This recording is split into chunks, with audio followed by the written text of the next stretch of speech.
자, 계속해서 패널 등과 함께 정치권 소식 자세히 짚어보겠습니다. 윤기찬 전 국민의힘 법률위 부위원장, 김정욱 전 민주연구원 부원장과 함께하겠습니다. 안녕하세요. 네, 반갑습니다. 자, 지금 쭉 들어보셨습니다만 그 여야가 회담 방식과 의제 등을 놓고 입장차를 좁히지 못하고 있는 상황인데 오늘 실무협의에 그 합의점을 찾을 수 있을지 모르겠습니다. 지금 곽규택 의원 얘기를 들어보면 글쎄 이제 다 뭐 민생을 생각하면서 열고선 이야기하자 이런데 글쎄 삐걱거리는 부분들은 있기는 해요. 가능할까요? 네, 아마 합의점을 찾겠죠. 예. 왜냐하면 김기현 전 대표 때와 달리 이재명 대표가 거의 선제적으로 회담 제안을 했던 것이고요. 예. 또 하나는 이제 국민적 시각이 예전처럼 그렇게 부드럽지 않거든요. 정치권을 보는 시각 자체가. 예. 그리고 원래 국회가 해야 될 일을 해야 되는 것 아니냐. 그러니까 정쟁이라고 저희가 표현하지만 사실 정쟁적 요소가 있는 부분은 원래 다른 기관들이 해야 할 일을 국회가 뺏어와서 하고자 하는 거거든요. 예. 특검이라든지 탄핵이라든지 이런 부분들입니다. 그렇다면 국회가 왜 해야 할 입법 같은 경우에는 합의를 해야 되는 게 아닌가. 이건 할 수 있다가 해야 되는 거죠. 그렇죠. 예를 들면 세제 개혁 같은 경우는 해야 되는 거고요. 예. 그리고 지금 뭐 방사성 물질로 관련된 이 법안도 마련돼 있는 것도 통과시켜야 되는 부분이고 마지막으로 올 그 일몰 법안들이 있어요. 일몰 법안 중에 가장 큰 것이 반도체 지원법이 있거든요. 세액공제 관련돼서 예. 이거 지나면은 정기국회 지나서 올 1월 1일부터는 없어지는 거거든요. 그렇다면 절반 정도의 세액공제가 되기 때문에 사실상 국가 역량 강화를 강조하는 이재명 대표 입장에서도 나중에 국민적 따가운 시선이 있을 것 같다. 그래서 네. 아마 합의를 해야 될 것 같다. 이렇게 생각합니다. 알겠습니다. 일단 한동훈 대표가 이제 회담 전체 내용을 아까 좀 이야기도 했습니다만 생중계하자는 제안을 한 것으로 좀 전해졌잖아요. 민주당이 이제 보여주식 이벤트다 이러면서 이제 강하게 반발을 했어요. 전체적으로 뭐 이해식 비서실장 얘기도 들어보면 뭐 하는 게 무슨 의미가 있느냐, 뭐 할 수 있다. 하지만 좀 절차, 그다음에 먼저 공개한 거, 이게 문제 삼은 것 같아요. 그게 불쾌한 건가요? 아니 말씀하신 것처럼 국민들이 모두 들을 수 있었으면 좋겠다 이렇게 말씀을 하신 건데 네. 뭐 들으면 좋겠죠. 근데 회담이라고 하는 게 순서가 분명히 있는 거죠. 양쪽이 모여서 어떤 형식과 어떤 내용으로 회담을 할지에 대해서 네. 사전 접촉도 없는 과정에서 갑자기 내용과 무관하게 생중계하자라고 제안을 한 내용들 자체들은 서로가 신뢰를 갖고 회담에 임할 수 있겠는가라고 하는 소위 이제 민주당 입장에서는 그 진정성에 대해서 의문을 제기할 수밖에 없는 측면들이 분명히 있는 것이고요. 네. 다 아시겠습니다만 이 양당의 어떤 회담, 이 당대표 회담이라고 하는 건 대부분 형식들이 이미 정해져 있습니다. 사전에 모두에 모여서 서로의 입장들을 얘기를 하고요. 예. 쟁점 사안들은 비공개로 협의를 하고 그다음에 나와서 어떤 그 합의된 결과들을 발표를 하게 돼 있는데 네. 저는 그런 어떤 관례와 다르게 생중계를 하자고 얘기한다면 그 생중계가 어떤 의미인지를 얘기를 해야 되는데 그냥 한동훈 당대표가 이렇게 제안했다는 내용밖에 없는 거예요.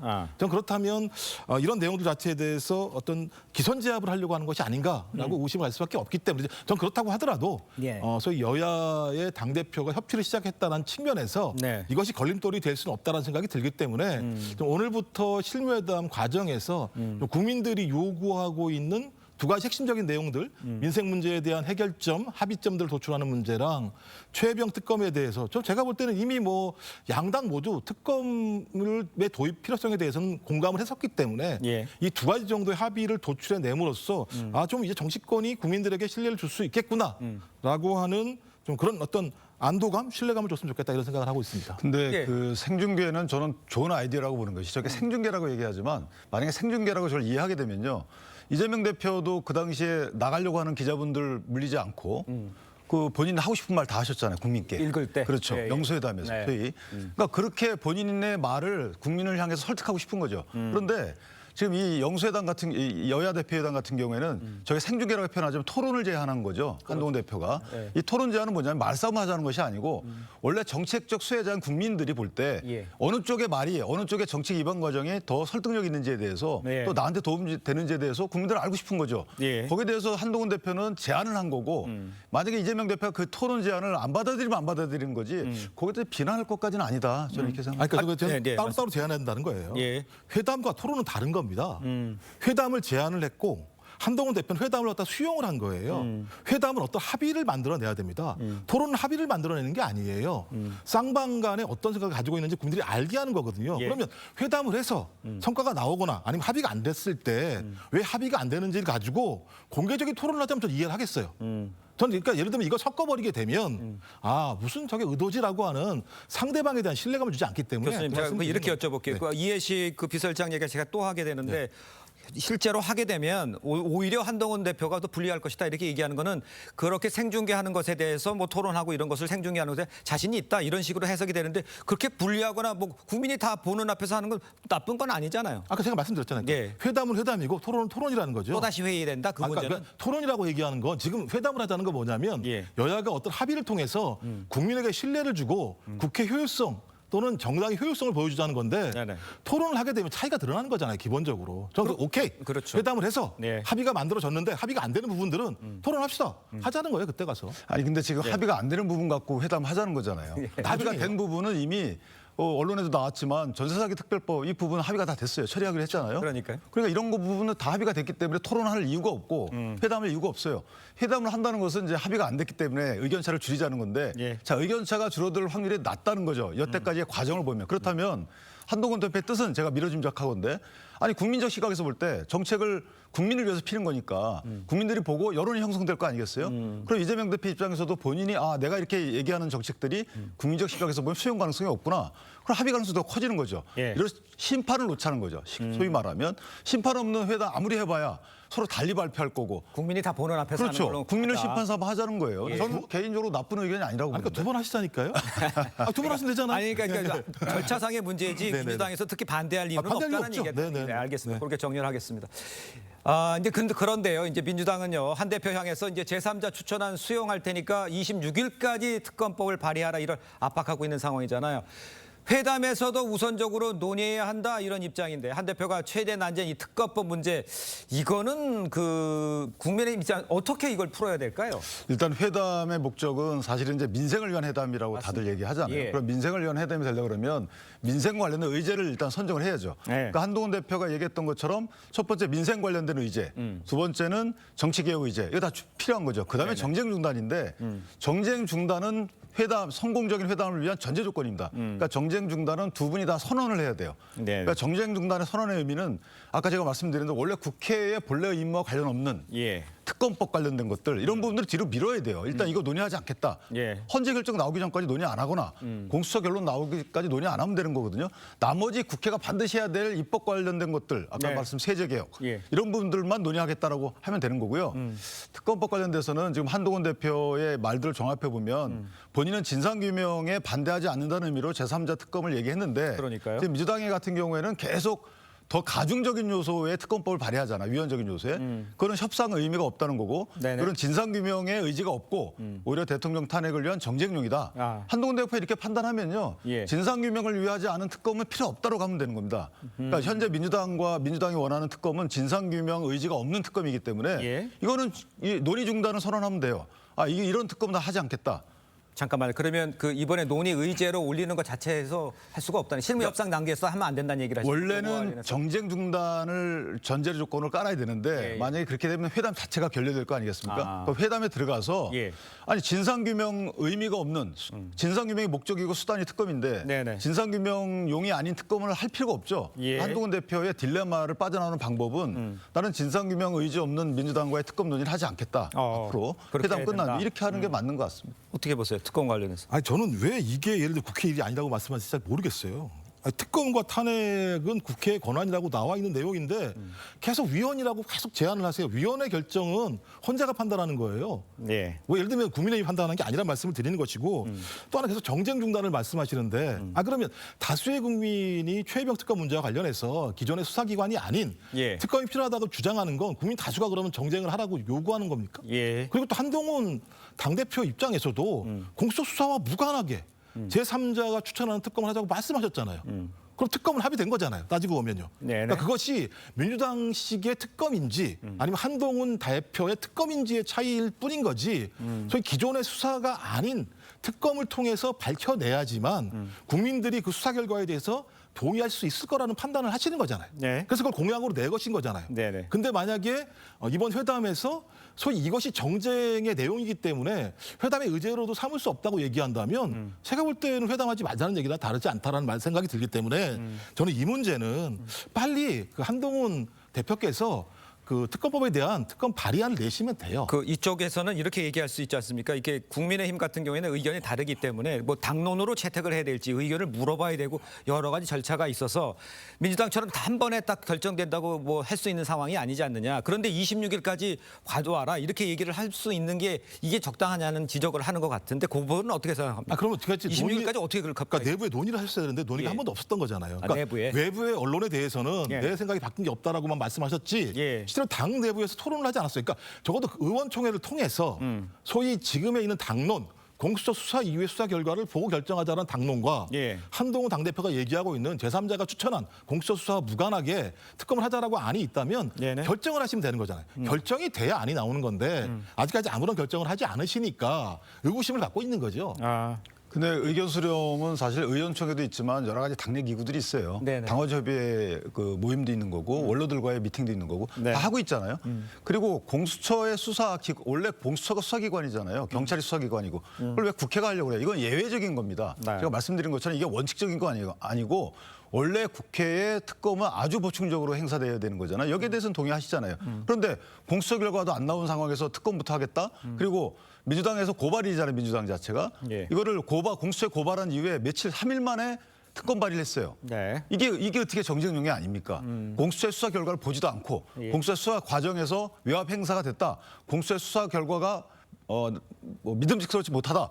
이런 전조 증상이 하나도 없는데도 불구하고 어떻게 바로 특검 발의를 하냐 이 말이죠. 그러니까 여러 가지 전제 흐름을 볼 때 이거는 정쟁용이지 진상규명용이 아니다라고 판단한들 저는 국민적 시각에서 볼 때 잘못됐다고 이 보죠. 얘기는 민주당 얘기가 아니라니까요. 예. 한동훈 당대표가 얘기한 거예요. 공수처 수사와 무관하게 국민이 요구하니 제3자 추천의 특검을 하자라고 공약으로 내걸었고 이후에 계속 기자들이 물어봤을 때도 오케이를 했어요. 왜 이게 정쟁입니까?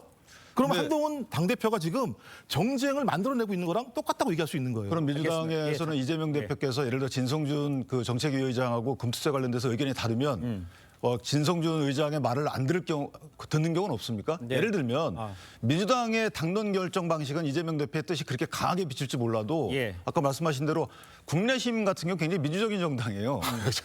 내부 의견 수렴 절차를 통해서 그렇게 한동훈 대표가 접근하시면 자주지할 수 있는 그런 그렇게 정당이에요. 접근하시면 회담도 할 필요가 없는 거예요. 아니, 그러니까 아니 상대방 잠깐만, 정당이 알겠습니다. 무적이 않다고 말씀하시는데 양쪽의 의견이 있고 알 수 있고요. 또 우리 윤 변호사님께서 얘기한 것과 달리 그 특검에 관한 제3자 특검은 꼭 하겠다라는 것도 한동훈 대표의 의지가 있다는 말씀을 제가 추가로 드리겠습니다. 어떻게 근데 국민의힘 내에 절차가 있기 때문에 급하게 지금 그 안을 가지고 이번 실무회담을 할 수 있느냐, 여야 회담을 할 수 있느냐 이 문제를 가지고 좀 이야기를 하고 있는데 원론적인 이야기를 하신 것 같아요. 그건 좀 지켜보도록 하고요. 그렇다면 이 대통령실이 지금 영수회담 제안에는 이 국회 정상화가 먼저라면서 냉랭한 반응을 보였잖아요. 이재명 대표와 한 대표와의 양자회담을 영수회담을 하기 위한 디딤돌로 활용할 것이다. 뭐 이런 관측도 나오는데 지금 이 상황에서는 영수회담 가능성은 지금 굉장히 없다고 봐야 되는 상황이죠. 이제 회담 결과를 지켜봐야 되겠죠. 예. 예를 들어서 이제 두 가지인데 첫 번째는 회담을 해본 결과. 예. 그러니까 한동훈 대표 입장에서 보면 여당 대표이기 때문에 아마 회담의 의제나 그다음 의제의 그 결과, 협의 결과 정도는 아마 정부하고 협의를 거치지 않을까라는 예. 생각을 합니다. 여당이라서. 예. 그렇다면 협의를 걸친 그 정부 여당안이 만약에 이 대표님하고 합의가 됐다 그러면 네네. 그런 대통령과 대통령이 그 수반인 정부와 합의가 된 걸로 보여지죠. 네. 그렇다면 영수회담 필요성이 없어지는 거고요. 만약에 회담 결렬 이유가 보면 전혀 정쟁용 회담이었기 때문에 네네. 성과 없는 회담이다. 그러면 그것 또한 영수회담에 할 필요가 없어질 수도 있죠. 예. 그래서 아마 이 회담 결과를 보고 결정되지 않을까라는 알겠습니다. 오늘 이제 실무 접촉을 한다는 거 아니에요?